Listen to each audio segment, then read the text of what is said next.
আলমারির মধ্যে সাজানো হাত বোমা, আছে দেশীয় অস্ত্র, পাশাপাশি চারিদিকে ছড়িয়ে ছিটিয়ে আছে টাকা লেনদেনের রসিদ, জঙ্গিবাদী বই, বিভিন্ন গুরুত্বপূর্ণ সরকারি নথি সহ অনেক সামগ্রী।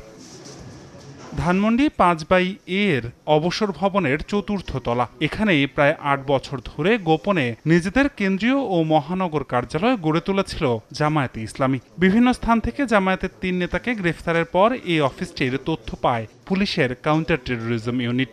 অভিযান চালিয়ে উদ্ধার করা হয় 11টি হাতবোমা সহ দেশীয় অস্ত্র।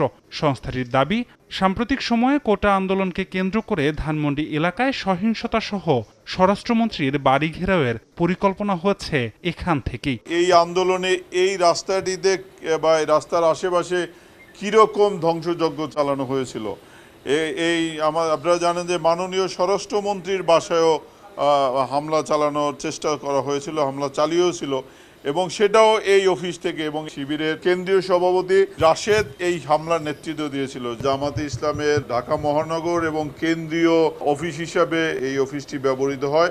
এই অফিস থেকে কিভাবে বের হয়ে যাবে পুলিশের উপস্থিতি টের পেলে তার একটি গোপন সুড়ঙ্গপথ এখানে তারা স্পষ্ট তৈরি করে রেখেছে। এই অফিস থেকে পরিকল্পনার পর সহিংসতাকারীরা শিক্ষার্থীদের সঙ্গে মিশে গিয়েছে বলেও দাবি সিটিটিসির। আছে সংশ্লিষ্টতার নথিও।